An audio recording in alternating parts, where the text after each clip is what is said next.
Hello everyone, today we are solving the sixth problem जो कि है श्रेयस एंड मृणाल वाला।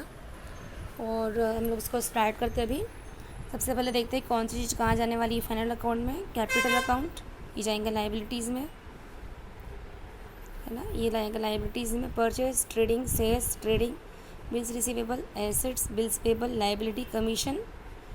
कमीशन कहाँ जाएगा? प्रॉफिट एंड लॉस के डेबिट में, क्योंकि ये जो है कमीशन का अमाउंट डेबिट साइड में दिया हुआ है। समझ में आ रही है? Salaries, profit and loss. अभी ये हिडन एडजस्टमेंट देखो, इंश्योरेंस 9 मंथ का दिया हुआ है 9000। तो तुमको पता है कि 9 मंथ का, 4 मंथ का, 5 मंथ का ऐसा कुछ लेना नहीं है। कितने मंथ का लेना पड़ेगा इंश्योरेंस? पूरे साल भर का, मतलब कितने महीने का? 12 महीने का। तो 9000 दिया हुआ है 9 महीने का, तो तुमको लेना कितने महीने का पड़ेगा? 12 महीने का, क्योंकि साल भर में 12 महीने होते हैं और पूरे 12 महीने की हमको अकाउंटिंग करना पड़ता है। तो कैसे निकालोगे फिर? देखो मैं यहीं पे कैलकुलेशन बताती हूँ। 9000 है कितने महीने का? 9 महीने का। तो एक महीने का कैसा निकालेंगे? 9000 डिवाइडेड बाई 9। एक महीने का आएगा 1000, और आपको चाहिए कितने महीने का? 12, तो इंटू 12, तो कितना आएगा ये? 12000। उसमें से 9000 का इंश्योरेंस के पैसे दे चुके हो और 3000 रुपये का इंश्योरेंस अभी भी आउटस्टैंडिंग है। तो ये आउटस्टैंडिंग इंश्योरेंस कहाँ जाएगा? देने का बाकी है, तो ये बनेगा तुम्हारा लाइबिलिटीज़। समझ में आ रही है? फिर से बता रही हूँ मैं। ये 9000 का इंश्योरेंस 9 महीने का था, तो एक महीने का कितना हो गया? कैसे निकाले आपने? 9000 डिवाइडेड बाय 9, कितना आएगा ये? एक महीने का आ गया 1000। तो तुमको चाहिए कितने महीने का? 12। 1000 इंटू 12, तो कितना आएगा ये? 12000। साल भर का इंश्योरेंस होता है 12000, एक महीने के 1000 के हिसाब से, लेकिन आपने दिए कितने हो? 9000। 9000 में से कितने देने के बाकी है? 3000 इंश्योरेंस के पैसे देने के बाकी है। तो ये तुम्हारा बनेगा आउटस्टैंडिंग इंश्योरेंस। ये जाएगा लाइबिलिटी साइड। और जो दे चुके हो 9000, इसको 9000 में 9000 का जाएगा प्रॉफिट एंड लॉस के डेबिट में, और उसमें प्लस कर देना प्लस 3000 आउटस्टैंडिंग, तो टोटल आ जाएगा ये 12000 प्रॉफिट एंड लॉस के डेबिट में। ठीक है।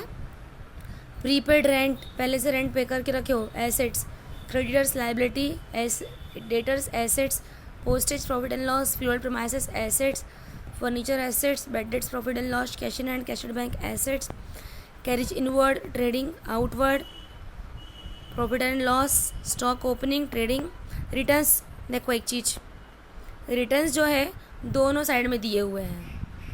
देखो ये जो रिटर्न्स दिख रहा है ना यहाँ पर, रिटर्न्स एक डेबिट में भी दिया हुआ है और एक क्रेडिट में भी दिया हुआ है। दो अमाउंट दिए हुए रिटर्न्स के। तो डेबिट वाला कौन सा रिटर्न रहेगा? Sales return. और क्रेडिट वाला क्या रहेगा? Purchase return. समझ में आ गई बात मेरी? रिटर्न मतलब क्या है? जो सेल्स है और परचेस है उसका रिटर्न है। हमको परचेस कहाँ दिया जाता है? हमेशा ट्रायल बैलेंस में, डेबिट में। परचेस अगर डेबिट में है तो परचेस रिटर्न कहाँ मिलेगा हमको? क्रेडिट में। क्या मिलेगा? क्रेडिट में परचेस रिटर्न।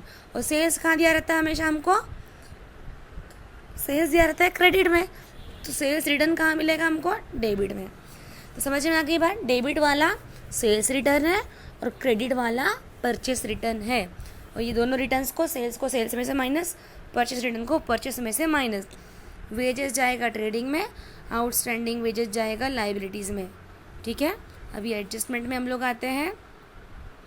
एडजस्टमेंट में लिखा हुआ है क्लोजिंग स्टॉक, दो इफेक्ट सभी को मालूम है।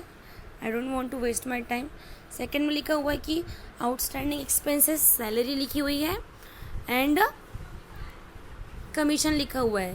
तो आउटस्टैंडिंग एक्सपेंसेस है तो प्रॉफिट एंड लॉस में सैलरी में प्लस, कमीशन में भी उसका प्लस, और दोनों आउटस्टैंडिंग एक्सपेंसेस मतलब क्या बनेंगे? लाइबिलिटीज़। एडजस्टमेंट नंबर 3 बोल रहा है डेप्रिशिएट फर्नीचर बाय 10%, बन जाएगा तुम लोगों को। प्रोवाइड फर्दर बेड डेट्स 1200, ये न्यू बेड डेट्स, ये भी बन जाएगा। फिर एडजस्टमेंट नंबर 5 पढ़ रही हूँ एक बार मैं।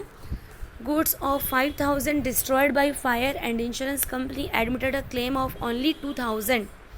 ये वाला एडजस्टमेंट मैं पहले भी बता चुकी हूँ, अभी ये वाला फिर से बताती हूँ। देखो क्या लिखा हुआ है कि 5000 के गुड्स आग से जल के नष्ट हो गए, और क्लेम कितना दे रही है कंपनी? आपने उस गुड्स का इंश्योरेंस करवा के रखे होंगे। ठीक है। इसका एडजस्टमेंट मैं यहीं पर समझा देती हूँ। कितने के गुड्स आपके बिजनेस से गए? टोटल 5000 के गुड्स गए, तो ये 5,000 का आएगा ट्रेडिंग के क्रेडिट में, किस नाम से? Goods destroyed by fire. कहाँ आएगा? पहला 3 इफेक्ट जाएंगे इसके, ये था फर्स्ट इफेक्ट। 5,000 का आएगा ट्रेडिंग के क्रेडिट में, किस नाम से? Goods destroyed by fire. Number 2, 5,000 के गुड्स जल के नष्ट हो गए, उसमें से आपको इंश्योरेंस कंपनी कितना रिटर्न दे रही है क्लेम? आपने उसका इंश्योरेंस करवाए थे, मतलब जो नुकसान हुआ उसकी भरपाई कंपनी करके दे रही है, लेकिन कितना करके दे रही है? सिर्फ 2,000। तो ये 2,000 कहाँ जाएगा? आपको ये इंश्योरेंस कंपनी से पैसे मिलने वाले हैं, तो ये कहाँ जाएगा? बैलेंस शीट में एसेट साइड। और इसका नाम क्या डालोगे तुम लोग? Insurance claim receivable. बचा हुआ कितना? 5,000 में से 2,000 कंपनी दे रही है अपन को। अपने गुड्स कितने के जले हैं? 5 के। अपन को रिटर्न कितने मिल रहे हैं इंश्योरेंस कंपनी से? 2,000 ईच मिल रहे हैं। कितने रुपए नहीं मिल रहे हैं? 3,000 रुपये नहीं मिल रहे हैं। तो 3,000 रुपये का आपका हो गया है लॉस। किसकी वजह से? फायर की वजह से। तो लॉस बाय फायर। लॉस है तो प्रॉफिट एंड लॉस के डेबिट में, किस नाम से? Loss by fire. कितने रुपए? 3,000 रुपये। समझ में आ गई?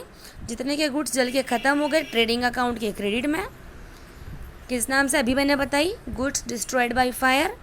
फिर 2,000 रुपये हमको मिलने वाले हैं इंश्योरेंस कंपनी से, वो मिलने वाले हैं, वो आएगा एसेट साइड में, इंश्योरेंस क्लेम रिसीवेबल 2,000 रुपये। और प्रॉफिट एंड लॉस के डेबिट में कितना आएगा? 3,000, क्योंकि गुड्स जले 5,000 के हैं, लेकिन उसमें से 2,000 का लॉस हमको रिकवर होकर मिल रहा है, 3,000 का ही लॉस हुआ है। तो ये 3,000 का लॉस प्रॉफिट एंड लॉस के डेबिट में, किस नाम से? लॉस बाय फायर के नाम से। और एडजस्टमेंट नंबर 6 बोल रहे हैं कि उनका प्रॉफिट शेयरिंग रेशो है 2:1। जो भी नेट प्रॉफिट निकलेगा उसको 2:1 में बांट के कैपिटल में प्लस कर देना है दोनों के। ये वाला प्रॉब्लम करके मुझे जल्दी से बताओ। पेज नंबर 37 में लिखा हुआ है, जल्दी करो और मेरे को बताओ। Thank you so much.